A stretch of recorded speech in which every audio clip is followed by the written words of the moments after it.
Hello, friends, and welcome into Betting Pros. It is the college football early line look ahead for week 10. Double digits. We are in the double digits. Oh my God, how did we get here? I have got the dynamic duo with me, Thor Nystrom on Twitter at ThorKU, Eric Foton at CF Foton. I am Chris Welsh, who you can find on Twitter at IsItTheWelsh. We are going to be going through everything that week 10's got, and it's got some good stuff. We've got games, we've got lines adjustments, we got all the stuff. We got CDs and DVDs. We got everything for you. But first up, Thor, how did week 9 treat you? Didn't treat me so great. I need to go hard this week, Thor. I'm ready to go hard. Kansas upset Oklahoma, beat them for the first time since I don't even remember when. So it was a great weekend in the Nystrom house. The celebrations were aplenty. I don't really care what happens in the NFL. I didn't really care what happened the rest of the college football Saturday. That made my day. And I got to enjoy it even longer because I had that lightning delay in the middle of it. You know, I was just sitting back, big smile on my face. The game played out like you wanted it to as a Kansas fan, and they came back from the weather delay, and they were still looking great in that game. We're able to close it out. So all in all, a good weekend. And now we're heading into Halloween week. Action is back and those things and everything. So looking forward to another week of college football. Foton, we missed you last week, but how did week 9 treat you? Well, yes, I apologize. I was actually at Washington at Arizona State last week. And this week, I was at UCLA hosting Colorado at the Rose Bowl, where I got to see the UCLA defensive line absolutely overrun a decrepit Colorado offensive line. And just, I think they had 7 sacks against Shedeur Sanders. He had to take apparently a pain shot at some point in halftime, maybe sometime during the game, in order to even continue to perform. He got hit so many times. So a couple of great games got to see this week, and hit my best bet for the 6th week in a row on the college football player props front. Started 8-0 in the early slate, evened out sort of towards the end, but still ended up over that 60% threshold. So another good week on the college props front. Did you say you were at Arizona State? I was at Washington. Okay. Arizona State. How you say? Well, it was in Washington. I sailgated. Well, I wasn't going to pick on you for that. I was going to pick on you for being like, wait a minute, you're not going to come say hi to me? You're not going to come over? I'm here. Totally fair. I said Washington. Okay. No, it's okay. I just thought you were dogging me, so that's what I was very disappointed about. But that's okay. All right, let's get into it. Let's get into the action. We got a lot of games. We got a lot of good stuff here. Early lines, time to take advantage of it. That's why we do this show, getting it out as early as we possibly can to see if we can take advantage of some of what's going to go over the next couple days. And obviously, throughout the week, we will cover in a lot of other fronts. So let's jump into the very first game. We have got Kansas State 6-2, 4-1 in the Big 12 going up against Texas 7-1, 4-1 in the Big 12. Lines moving around. I see -5.5 on Texas. Thor, you've got an adjusted line that shows a little bit of value. Is it value that you want to bet? Where's your play in Kansas State versus Texas? Yeah, my line on this game is Texas -4.1. I do think that there's a little bit of value right now on Kansas State. Anything over that 4 number. Kansas State been playing pretty well. They run the ball really well. And of course, Quinn Ewers is going to be out again. Malik Murphy is going to be in.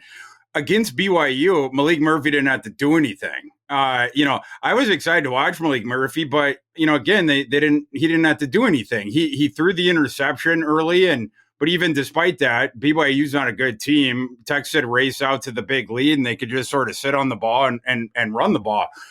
This game, they're going to be forced to do more. This is a game that profiles to be much closer. And so they're going to have to, take some of the kid gloves off of Malik Murphy here. And Kansas State, they have the ability to drag him into deep waters a little bit more. So this is going to be interesting.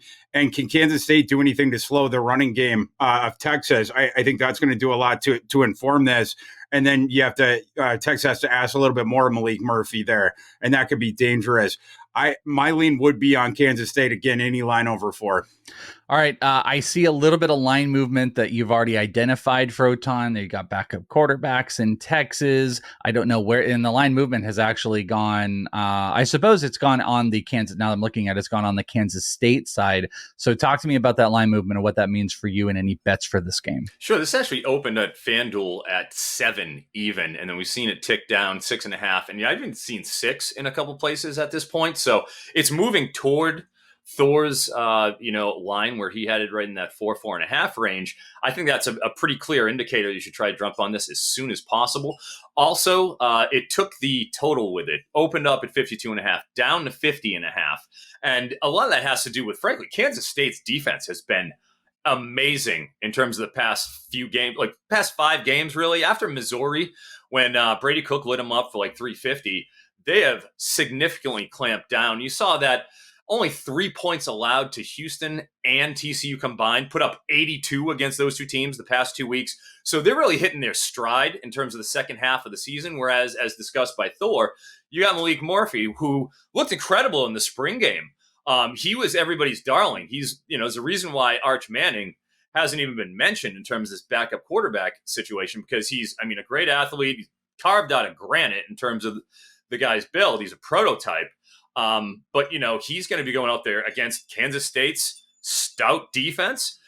There's real questions about how much Texas is going to be able to do besides their obviously incredible ground attack that Thor sort of alluded to. So what is that passing attack going to look like against this Kansas State defense that's been snuffing out opposing offenses? That's why you're seeing this tick down.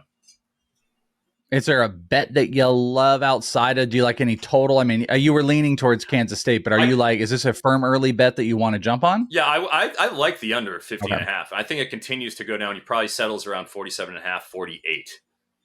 Okay, perfect. Ohio State is going up against Rutgers, who's actually 6-2, but 3-2 in the Big Ten. You've got Ohio State as an 18.5 point favorite. Thor, your system likes a little bit more from Ohio State. So do you want to slam this line early on while it's, not that it crosses any key factors, I suppose, at least where your system is to where the line is right now, but there's around 2 points of value, it looks like. Yeah, you don't often see the market giving respect to Rutgers or the books giving respect to Rutgers on the open in deference to Ohio State, but that's sort of what we're getting here. My spread on this game is Ohio State -20, but Rutgers is coming in off the bye. Ohio State, they've had some tough games recently, but they did get, in the last game, they got healthier. If nothing else. And they didn't cover, but it was by an eyelash in Madison. They ended up winning that game by 14, controlled it the whole time. Most people that bought tickets during the week, 14.5, so you lost that one by 0.5 point. But they got back Egbuka. Burke has been back. They got back Henderson, who ran very well in that game. I would have a slight lean to Ohio State, but Rutgers, they do play solid defense. They run the ball well, including with their quarterback, and their whole deal is to try to keep the scores close. So getting at home and everything like that, I can see why there's a little bit of respect here for Rutgers on the open. But again, I'm a little bit surprised by it just because you usually see the tax on the other side. All right, Foton, is there something that you would want to tackle on this? Or we see Thor system with the value, that's a pretty big line with Rutgers at home. Is there a bet that you like early on, or is there something you want to wait and see throughout the week?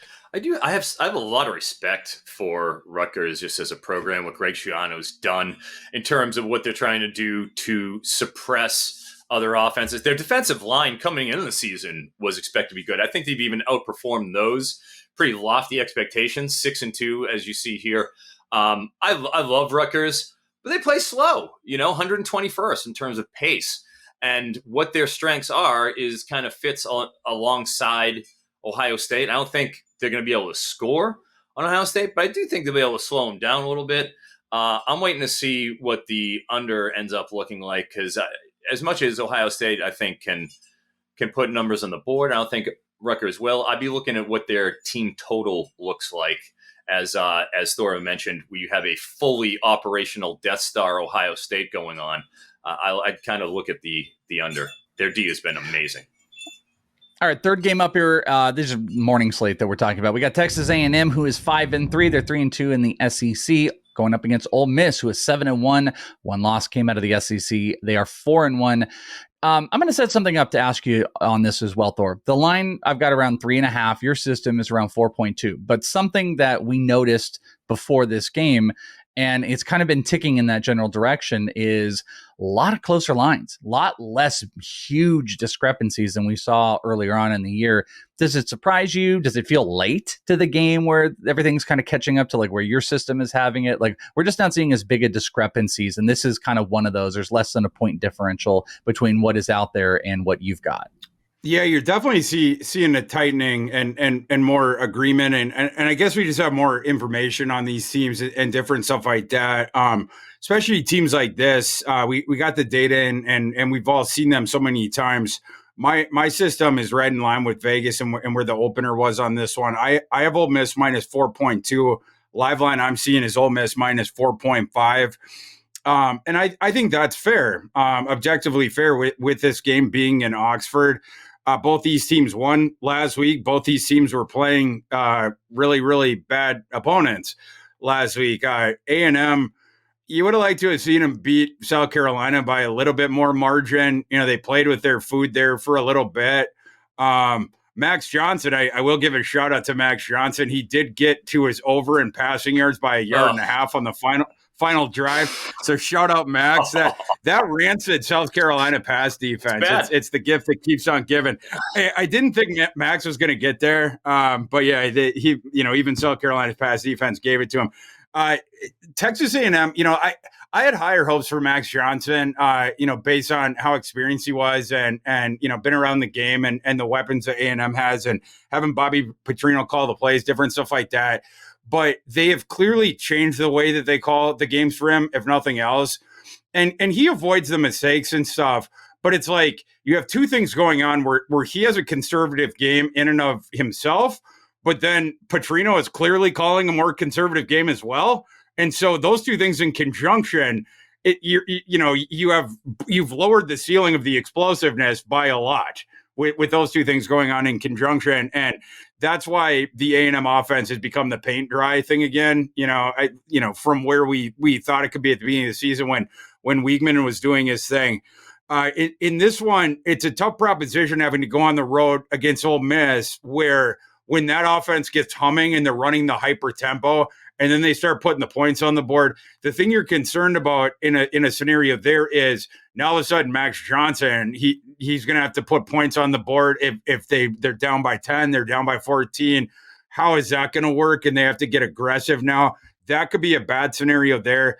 But for me, there's just not a lot of value with where this line is. So this would be a pass for me early in the week. Foton, is there any value for you? Do you like anything, whether it is the sides, the totals, early on, weight, or complete pass? There's a lot of different options you can take here. Sorry, I love Jackson Dart. I've had a ton of his shares in the college fantasy marketplace and C2C over the course of this offseason.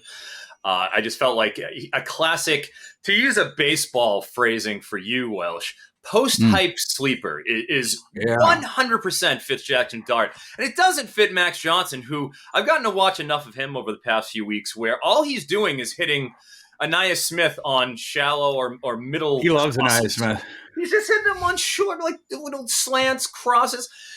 He can't throw to the boundary. It's infuriating watching him trying to work. I don't believe that this Texas A&M offense can keep pace with Ole Miss, because that is a fully formed, they're rocking and rolling just like they always do. The lane train pulling into the station, no problem seeing them scoring points. I mean, obviously Texas A&M's defense has been great. Really liked what they've done in the pass rush. But as Thor alluded to, man, they had a 96% win expectancy against South Carolina, not South California. And they could barely put them away. So you can't be taking a team that's that bad and barely eking it out when you have the game in hand. I just can't believe they're going to be able to keep pace with Ole Miss. I like Ole Miss in this at that 3.5, and I think it ends up going up a little bit. If you guys want to follow where all the bets are from all the big bettors, make sure you download the Betting Pros app for iOS or Android today. Follow those experts, top-rated bettors that are in the Betting Pros market, and bettors that are on hot streaks get instant notifications when new bets are placed. And as we told you, you can customize the notifications by not just sport, but you can receive alerts for bets that interest you and have ROI positive markets to them, which I think is incredibly cool. Take advantage of these features and a ton more. Download the Betting Pros app by visiting bettingpros.com/apps or search Betting Pros in the App Store and then Go follow Thor, follow myself. I don't know if we've shamed Foton to get on there yet, but we're going to shame him again. Get on there. We want to follow your bets. And then you can follow all three of us and see where we're tracked every single week. bettingpros.com/app or just search Betting Pros. Let's get to more afternoony slate. We've got Missouri 7-1, 3-1 in the SEC up against the number one team in Georgia. Georgia, a 16.5 point favorite with a little bit of value, Thor. So does that value mean anything to you because it's on the other side? Yeah, my line being Georgia minus 14.9. So there is a little bit, not really over a key number, but I think I would have a slight lean towards Missouri, but not something to bet right away. For me, I'm waiting to see we're going to hit 17, maybe later today. But really what I'm waiting for is we're going to hit 17.5. Because with Missouri's offense, that's what I'm looking for. Both they could be viable. This thing turns into a shootout. They are also super viable coming in the back door. Even if Georgia, has their way with them in a way that Florida never was going to be, right? I mean, like last week, the line was 14.5, right? Nobody trusts Florida's offense. Missouri's offense is awesome. Now, I realize this game is in Athens, whereas that one was in Jacksonville, was a neutral site game. But you also now have the services of a legitimately really, really, really good offense that you would be backing in Missouri. And the difference in going from the neutral site to Georgia, not sure that is worth 2 points. Missouri's certainly a better team than Florida. I don't know about that. It seems like we got some line inflation here just from that result. But Georgia was clearly not a good matchup for that Florida team that is severely flawed. You're going to give me that many points. Definitely leaning towards Missouri. But like I said, that's one to wait on till we can get to 17.5. Foton, are you leading on Missouri here with those numbers? Are you going to wait it out? Do you like Georgia? What's your play early line wise for Missouri, Georgia? My best bet for non-player props this week was the Georgia-Florida over, and I don't see any reason why at the current 57.5 range that we're seeing it right now that we don't see a similar situation. Missouri is, clearly better than Florida offensively. As we've talked about, Kirby Moore, offensive coordinator for the Tigers, formerly of the Fresno State Bulldogs, coming from the Kalen DeBoer, head coach of Washington coaching tree, has that same sort of ethos, and he is a legit schemer. They're going to be able to put up, over 2 touchdowns, I sincerely feel, against Georgia. And with Georgia, Carson Beck, we talked about Jackson Dart. Carson Beck is a guy that I have everywhere. Every single C2C league, I do 4 of them. I have Carson Beck in every single one of those leagues and several other college fantasy leagues.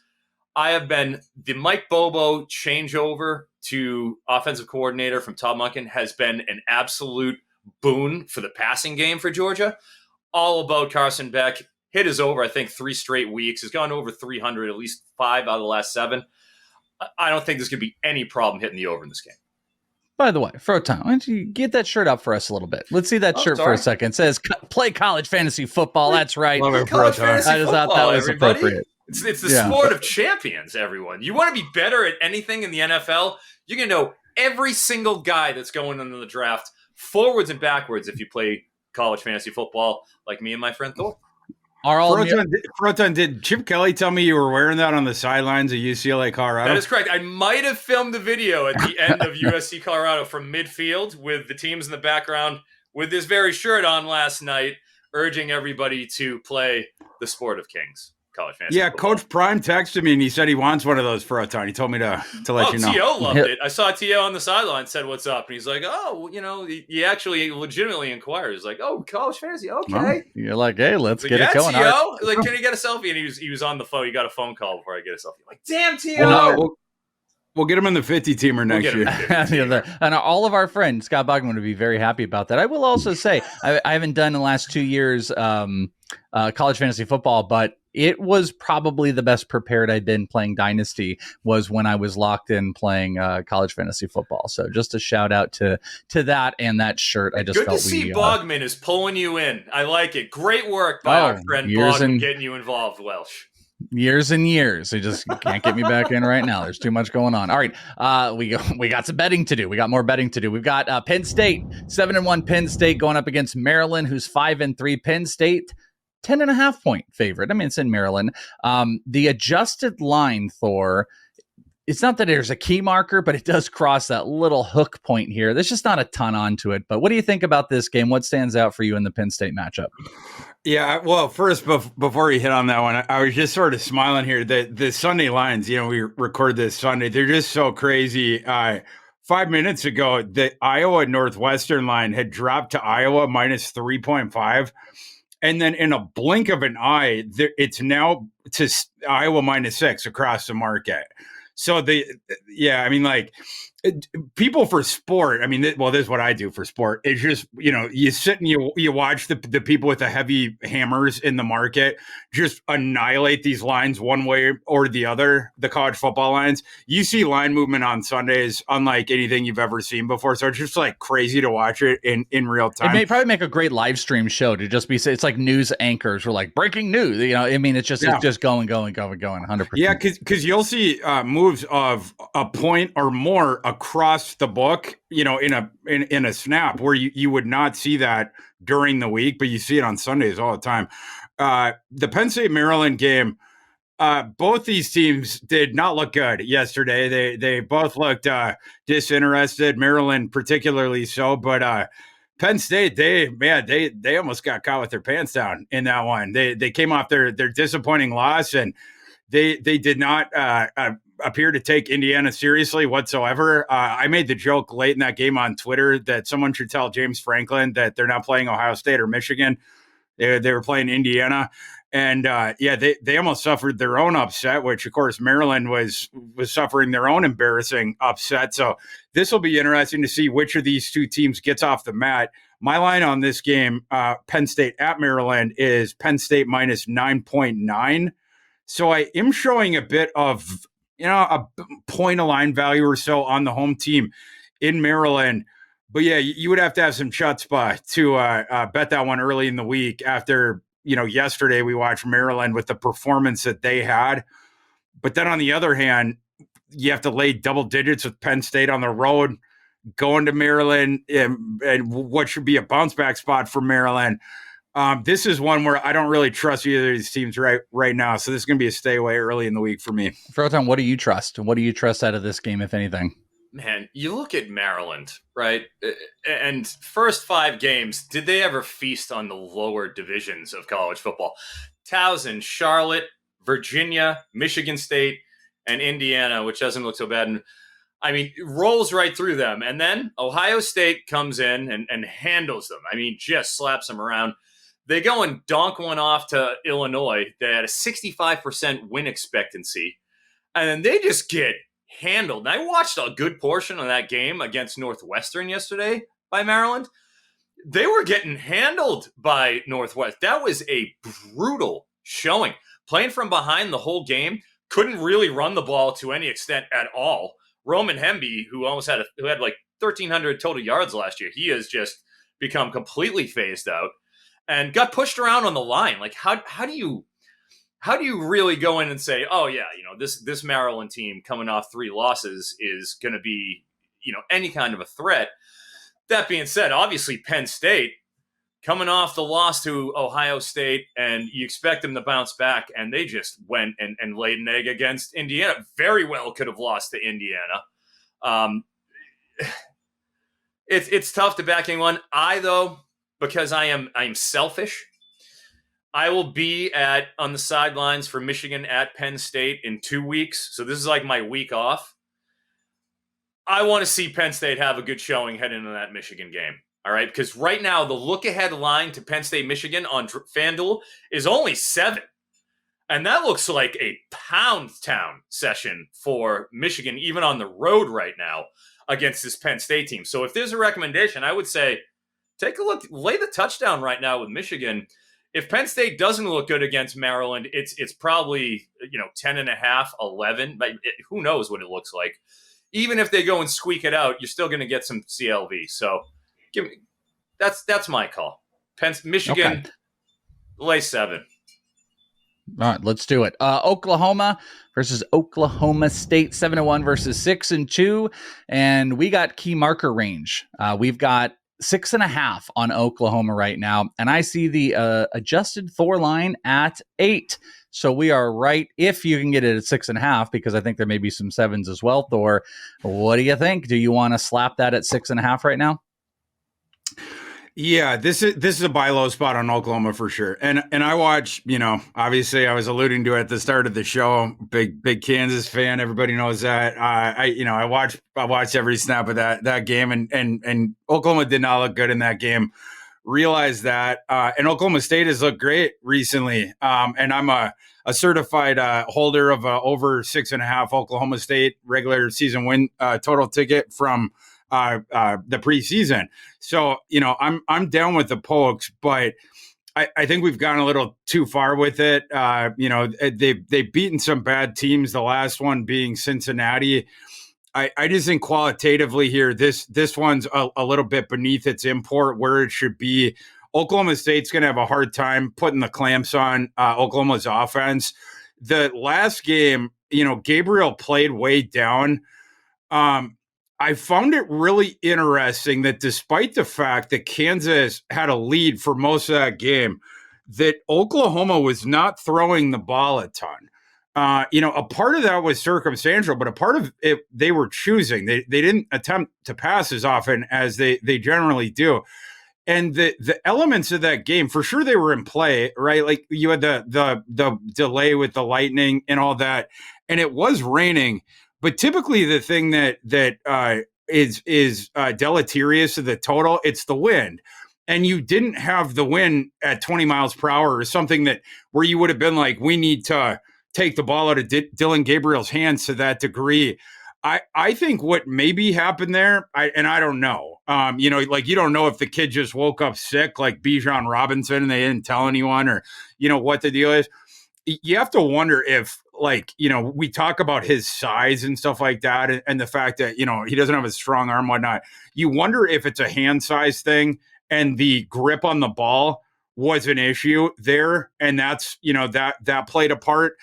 The reason I go into that is it is almost assuredly not going to be in Stillwater on Saturday, although you can check the weather forecast for Saturday, 2:30 p.m. in Stillwater if you're thinking about betting this, if you want to be for sure. But Dylan Gabriel should be ready to go, locked in. Oklahoma needs this one, obviously, after the performance they just had.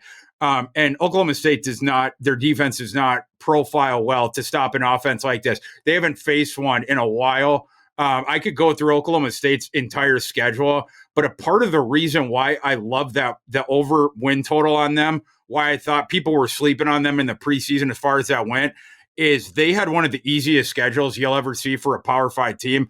I'll just run through it right now. Central Arkansas, Arizona State, South Alabama, Iowa State, and then it's and then we're let's see, then Kansas State and Kansas, West Virginia, Cincinnati would get us up to present. So, and now we're going to have Oklahoma, but not exactly a murderer's row there. Kansas State and Kansas, easily the two best offenses they face, and the only two offenses that they have faced so far that were inside the top 48 SP+. They got Kansas facing Jason Bean. It wasn't Jalen Daniels. And Kansas State is not a high-octane passing team. This is the first high-octane passing attack that Oklahoma State is going to face. I think they're going to get lit up. Foton, what do you think about this one? That's a good breakdown on Thor's side. Is there anything that stands out as far as where these lines have moved, or anything that you want to take advantage of? Yeah, I mean, Thor makes great points as always. I would just say that to echo his sentiment on the Dylan Gabriel passing attempts, in each of his previous 4 games that were Big 12 conference games, he threw at least 38 pass attempts. Last against Kansas, 19. Half. Yep. More half. It was weird watching it. It's a complete outlier. It was really weird. And the reason why is they ran the ball 55 times, for... Even though they were down most of the game. It was the most bizarre thing to watch. Yeah, it was really Walker weird. And Sawchuk, who my boy, Gavin Sawchuk, his dad, Kevin, good dude. But the big thing with Oklahoma in that game, one turnovers. It was a turnover fest. It was 3 turnovers on each side. Oklahoma's were more impactful, and then just not being able to convert third downs. 2 of 10 on third down for Oklahoma. I mean, that's just brutal. That's where Dylan Gabriel, Heisman contender, has to come over there and save you. And that ain't what happened. That being said, Oklahoma State is as soft a defense as you're going to find, frankly. I mean, they're out there getting lit up by West Virginia. No problem getting beat on by West Virginia. Obviously, Kansas had no problem scoring on them. They managed to take out Cincinnati, but this is Oklahoma here now. I think in line with the ATL where he's at 8. I think this edge is even closer to 10 by the time kick comes around. Once the public really comes around, they're like, oh, we can take Oklahoma in Bedlam. So in honor of Bedlam, it was 12 years ago in 2011. That was at T. Boone Pickens Stadium, where Brandon Weeden and Oklahoma State beat Oklahoma the first time in 8 years, I believe. And I was actually one of the throng of people marching down the main thoroughfare with the goalposts. So first ever goalpost snapping I've ever seen was that event. So near and dear to my heart, I'm going to miss Bedlam. This is the last one we're going to get for at least a long time. So my sympathies there, but I got to go with Oklahoma here. Sorry, Cowpokes. You should have been down at Potter Lake yesterday in Lawrence, Kansas to drop that goalpost in Potter Lake and to usher those Sooners right out of the Big 12. Dude, that was a moss-covered lake. A moss-covered, 3-handled family group. Thor's been in Potter Lake before to shove a goalpost out there. You bet. Mark Mangino was sending us out there every Saturday, my undergrad time, baby. Wow. All right, well, let's get to, we got just a couple more here on the main slate. Let's go over to Thor, Kansas versus Iowa State. 6-2 versus 5-3. That's a professional segue. And Iowa State, thank you. Iowa State -1. We got a tiny bit of value out there, but what is it? Talk to us, Thor. What about this game here? Get you going. All right, my fellow Jayhawks out there, hit that. You see the 30-second thing where you can go for hit that like 4 times, my fellow Jayhawks. Hit it 4 times right now. Okay, now that it's everybody else, I think I'd be leaning Iowa State in this game. Iowa or Kansas, they're come off this monumental win.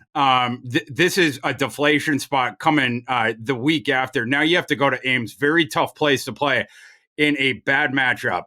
And an Iowa State team, by the way, that under the radar is playing awesome right now. Ascending. We were talking about that with Oklahoma State, a team in the Big 12 that plays different than Iowa State, but they're both on the same trajectory. They both have been since like mid to late September. Both those teams have just been rocketing up. This feels like a really good spot for Iowa State to pick off a Kansas team that is coming off this program defining win for Leopold. My line on this game is Iowa State -2.1. It is a game that's close to the margins and close to a coin flip, but I wouldn't bet it early just because I feel like coming off that win, I feel like I would project the betting market and the public to be on Kansas in this game, I would assume. And so it's possible, in the way that I would see it, that Kansas will become a small favorite early this week. But I think the value is on Iowa State here. And again, in a game where they match up well, they look like a team that can ambush Kansas and a team that can do things defensively to Kansas to muck up the things that Kansas likes to do that Oklahoma's defense just didn't. I really love the matchup of Kansas's offense against Oklahoma's defense. Talked about it all last week. This one's different. Iowa State plays a different brand of defense. I lean the Cyclones in this game. Foton, this is really interesting, like what Thor was just saying too, that this might be the possibility that as the week progresses on, this line might move more in favor if you're an Ohio State or an Iowa State bettor. But is that something you're down with and something that you want to do? Well, I mean, it is in Manhattan, unfortunately, Thor. So it is on the road. But as he alluded to, this Iowa State team, despite the turmoil in the offseason, and you're talking this one? Ames? Oh, I'm sorry. I was reading the sheet. This Iowa State team has really overcome a lot of adversity with the betting scandal, having their starting quarterback and one of their starting running backs, out, and coming in and doing what Matt Campbell does, which is pitch a pretty damn good defense and not put up a lot of bad games. If you look at their performance, the only stinkers they really put up were against Iowa, 27% win expectancy, and that was a grimy game, as you know, Thor. But and then Oklahoma, so those are two, extremely stout defenses and good teams. Otherwise, Oklahoma State handled them. TCU, Cincinnati, we saw what they just did to Baylor. Like, this is a damn good defense. And they're ranked, top 25 in terms of overall defense, 14th in EPA per play, 12th in yards per pass. So, all things point towards Iowa State here, as Thor's alluding to. I wouldn't feel comfortable taking Kansas because I doubt we see Jalen Daniels. It seems like he's almost a forgotten man at this point. I'm with Thor. Lean Iowa State. Okay. Washington, Pac-12 action, Washington and USC. USC, who just will never close anything out. They'll just never win dominantly anymore. They'll win by 1 point. 99 points are getting scored. Absurd garbage is going on against a Washington team that looks like the literal best. Yet Washington, they're going into USC, of course. It's a 4-point favorite. And Thor, your system has them even less of a favorite here. So talk me through this, because I was like, oh, USC, Notre Dame, blah, blah. I can't even imagine betting on USC right now. Nor could I. I'm not gonna advocate for a USC play. I couldn't. It was hard for me to yank USC down further in my power rankings. I felt like I did enough to a realistic degree. We'll see if I went, didn't go far enough, but it's hard for me to go further than where I did. But anyway, yeah, as far as this one, the other team, Washington, the last 2 weeks, they haven't looked great either. I realize in comparison to USC, like USC, I was ready to just throw them in the trash can. Well, that's why I look at your I look at the 4 line publicly and your 2 line, and I'm like, what am I missing outside of, yeah, you're right, Washington has played down a little bit. It just seems like USC has really been playing down. For sure. Yeah. It does seem like people have figured that Washington offense out a little bit, or at least how to get in Penix's head and slow it down a little bit. Alex Grinch, he can't get in anybody. He couldn't get into a paper bag, human-sized paper bag. There was a thing a week or two ago where when he was getting lit up by Bryson Barnes, and then in his post-game comments, he was like, we didn't see that guy running around on film. And it was like the game before, he'd run for all these, touchdowns or yards or whatever. And Grinch said multiple things in the I can't remember the exact comments off the top of my head, but he said multiple comments in that thing where they were, we didn't see this on, that wasn't on tape, where it was directly contradicted by the game before. It was literally just the game before. And so can Alex Grinch enact any of the things from the last 2 games? Does Alex Grinch watch tape? Do they have VCRs or projectors in the USC complex? And will Alex Grinch access them and sit in front of them? That we don't know. But if he does, there, maybe he can access some of those different things. And then what's the effort going to be on both these different teams? Washington certainly still has stuff to play for. USC, that has become debatable. At least what you can say for USC is after they lost their couple games and they were in that spot where they could have quit against Cal, and Cal had that lead. I think everyone watching that thing, when they seen the score, it's like, all right, now it's time for USC to just lay down and die. And to USC's credit, they held on. And then there was that moment where at the end, I loved it. Nobody ever praises the coach when he does the ballsy thing and it doesn't work. So let me do that now. I loved at the end of that game, Cal scores a touchdown, so they're down by 1. Justin Wilcox decides to go for 2. I love that. Go for the win. That's what you ought to do. Now it didn't work out, but that was the correct decision there. But I expected it to be good, just based on the way the USC's season has gone. But good on USC for hanging in there. They get the win. What is your effort going to be here? That I'm not sure of. I can't advocate for people to bet on USC in this spot. Foton, will you advocate for USC? Will you dare advocate for USC in Washington here? Well, funny enough, Thor and I had a friendly for a helmet, and that helmet that I requested that I ended up winning was a USC helmet. So I am in Southern California. I am in San Diego right now, and I am a USC guy. That being said, I don't feel comfortable putting my hard-earned, fantasy betting pros bucks behind their team performance. I bet on Caleb Williams' over 284 passing yards last game. Probably do it again, but for the overall team, I don't feel comfortable with USC. But at the same time, Washington, who I got to see up close and personal from the sidelines against Arizona State, and which was a really listless performance out of the Huskies. Credit to the Aztecs, the Sun Devils. I'm in San Diego. The Sun Devils, they were pretty darn good in terms of defensively. You couldn't run on them. And even Penix, the plays that he made, he had to make perfect throws. And ultimately the big, the big play to win the game was a pick six that put Washington ahead of Arizona State. So they do have a pretty good pass defense. You have to give that to the Huskies, ranked 14th in terms of overall team performance, 16th with 6 yards per pass allowed. That's excellent, but they can be run on at will, essentially. This is ticked from 71.5, to opened at 71.5 is now at 74.5 on that team total. Should tell you all you really need to know. Washington just had a barn burner against Stanford. USC obviously breached shootouts. I don't think you can take an under position even on something that's 74.5. I think you still got to go over, even with the 3-point adjustment. This is going to be nuclear, this game. I don't see how this game doesn't at least tickle the 35-35 plus for each team. All right, final game up here, at least in our big slate. We have got LSU, who is 6-2, 4-1 in the SEC, going up against Alabama.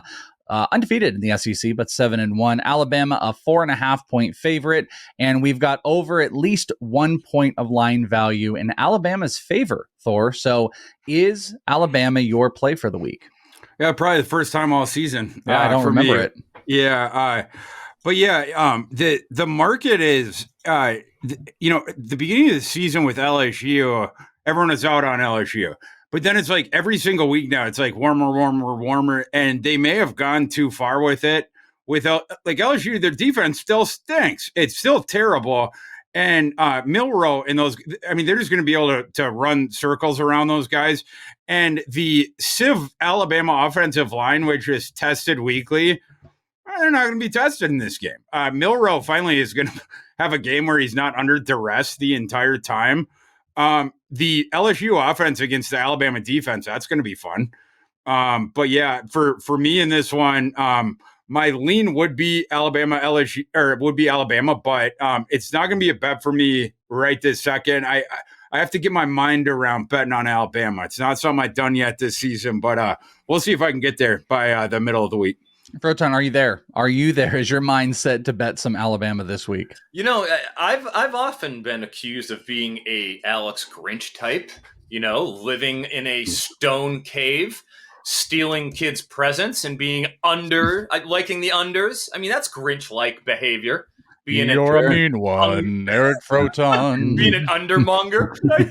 I am. But hey, two overs in a row that I just can't deny here. 60.5 on this total. LSU, for all their thoughts defensively, and there are many, they're going to be able to score. I know Alabama obviously has an excellent defense, only allowing 306 yards per game. But LSU, Jaden Daniels has looked incredible. You can't say enough about him. You got Neighbors, who's a first-round caliber wideout. You got Brian Thomas, who's at least vaulted himself into day 2 consideration on the other side. Logan Diggs has really taken over, and you got a really credible coach that wants this game. This is LSU, Alabama. I mean, I like the over. I think you get more than 60.5 points here. 123rd in EPA per play is LSU. I mean, God, I think everything points to a very competitive back and forth, at the very least, point-rich contest. All right, well, might be some early plays in there if you can wrap your head around some of these bad boys. Final up here, any other extras that we want to throw in? Foton, we'll start with you. There was some early line movement. Let's do a rapid fire of some of the games that caught your attention. And then Thor, if you do or don't, it's all good. If you have any others that you wanted to tackle, like we said, the system is a lot closer this week, but if there's anything else you really like early on, let us know. But Foton, on the quick burners here, what line movement has you going? TCU at Texas Tech. All right, it opened up at -3.5. Texas Tech, who's at home, down to 2.5. But the big movement was on the total. 56.5 open is ticked up to the 59.5, and that's with a couple of defenses that have just proved that they're not so great. So you got to make sure you're keeping an eye on that. That's ticking up. Wake Forest at Duke. This is a game I love, and frankly, I can't believe this opened at 7.5. Believe it or not. Is actually now up to 12.5, -12.5 Duke. Listen, Duke's at home. If you've watched Wake Forest at all this season, there isn't much of anything this team does well. Mitch Griffiths has proven to be completely ineffective in his bid to take over for Sam Hartman. And they've even played Santino Marucci, who Dave Clawson, the head coach, said is only really, they're working with about 30% of the playbook with Marucci under center. That is not going to fly against Mike Elko, former Texas A&M defensive coordinator, defensive guru for Duke. Yeah, has Riley Leonard been banged up and it's hurt them? Absolutely. He'll be a few weeks off of that ankle injury. And even so, they're going to be able to run the ball against a porous Wake Forest front. There's a reason why that ticked up. I think it probably edges up to 14 around game time. BC at Syracuse. Gosh, the Syracuse team, they just got mauled last week by Virginia Tech. And in front of everybody. I mean, everybody, their friends and family on national television on a Thursday night game. Just a brutal performance by Syracuse. However, BC, Thomas Castellanos, their UCF transfer quarterback, injured. All right, Emmett Moorhead, our friend Thor, finished out the game. He is a far cry from Castellanos. He's a real awesome dual threat. I think that's a real issue, and that's why you've seen this actually tick. Syracuse, amazingly, opened -4.5, down to -3, even with BC having QB problems, with a potentially, hampered Thomas Castellanos. It's still ticked away from Syracuse. That tells you all you need to know about the Orange, and they're in the Carrier Dome. This is a bad team. That being said, a couple quick ones. Jacksonville State versus South Carolina. South Carolina, rough. Turns out South Carolina, when they're not getting Michigan giving them the signs, apparently, against Tennessee, like the 4chan rumors are giving us, they haven't been too effective when they don't know what the other team's running. That has gone from 57.5 total to 54.5. And it opened at 16.5 minus, and now it's -14.5, heading towards Jacksonville State. That tells you pretty much what you need to know. Lastly, Michigan State at Nebraska opened up at a Service Academy-esque 38.5 points. Is down 3 points to 35.5 points. That's as low as you're going to see any game not involving Minnesota or Iowa. Congratulations to those two teams. How low can you go? Thor, is there anything else that you wanted to hit as far as a early hammer, early hit according to your system? Yeah, just while we're on the Fighting Ridge Rods, I think there's value on the Fighting Ridge Rods this week. And they got one of their running backs last week, Andrew Wiggins, kid who had been out a couple weeks. They get him back. They got their full stable of running backs now. And now they don't have to play on the weekdays anymore. Now they get to play on Saturday. You get a couple extra days of rest in this one. South Carolina is awful. Their defense is awful. Their offensive line, they don't have an offensive line. They have no running back depth. Right now they're playing a true freshman there. Rattler is way down on weapons. He's reverted to throwing to this true freshman, Nicholas Harbor, these screen passes and just, it's like 1-2 yards away from the line, and then having Harbor just run straight lines. unimaginative offense because they just don't have the pillars in place for everything. And maybe because they don't have the advanced plays of the other team as well. Jacksonville State puts a lot of pressure on you, especially if you're not a well-coached team, because they run one of the fastest tempos on offense. In fact, it might now be the fastest adjusted tempo offense in college football. Just run. Yeah, 20 seconds, ripping them. And so South Carolina's run defense is absolutely terrible, and they don't have a ton of depth either, like I just mentioned. You're getting 14.5 there, so it's over a key number. My line on that game is 12. And South Carolina, like I said, is a little nicked up too. So I might even take a point off of that as well. Give it to Jacksonville State. I think there's value on Jacksonville State. Just a couple other ones that caught my eye that we did not talk about. One of the big ones, I think there's value on Notre Dame right now. Notre Dame traveling to Clemson. I know it's really sad. I hope Dabo's not listening to this one, that we can't consider any Clemson games a big game anymore because they're so far off the national landscape right now. But this game, so it's down to 3 right now. I think that's the fire number on Notre Dame. My line on that game is Notre Dame minus 4.4. The Clemson offense is just so anemic, and Notre Dame's defense is really, really good. We've seen it over and over again. Notre Dame is going to tie both Clemson's arms behind their back. And then Dabo's going to have that mad Dabo face for, 3 hours, and his face is going to get all red. He's going to be yelling at people. And then Klubnik's finally going to make a good throw. And then Dabo will try to shake his hand when he comes to the sideline, and Klubnik will walk right by him like he always does. And it's just going to be a bad time for Clemson. I expect Notre Dame to control that one, like Notre Dame. Another one, I fade Baylor every single week. Might as well keep it going. I realize Houston hasn't been good the last couple weeks, but they more or less have shown fight for Holgo, last week notwithstanding, like I said. But that line right now, Baylor minus 4.5. My line is Baylor minus 1. I think it should be a coin flip. One other quick one. I always back Jerry Kill, and the books never give Jerry Kill enough credit. Their line, New Mexico State minus 3 hosting Middle Tennessee on Saturday. That Middle Tennessee team is not good, and they've been a little nicked up with injuries at key positions. My line on that game is New Mexico State minus 6.5, and I believe this game is for bowl eligibility for New Mexico State. And people out there who are saying, Thor, you're an idiot, they already have 6 wins. Yes. New Mexico State, though, is one of 2 teams in the FBS that play 13 games this year. So New Mexico State actually has to get to 7 wins to qualify for a bowl game, which makes this one important. We back the fighting kills, and we ride for the fighting kills forever.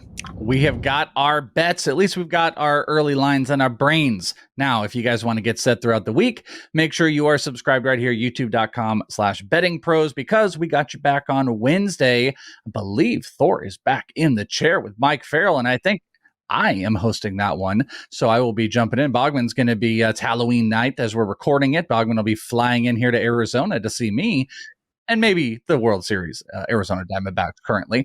That might have a little to do with it, but I will be on that show with Thor and Mike Farrell as they preview the slate. And then on Saturdays, 10 a.m. Eastern, get a live stream with Thor and Mike to get all of your last-minute questions on everything you need, college football, betting, everything, props.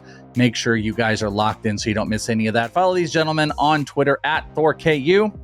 CF Foton. You can follow me at Is It The Welsh. Thank you guys so much for hanging out with us. Good luck this week, and we will talk to you more right here on Betting Pros. Bye, friends.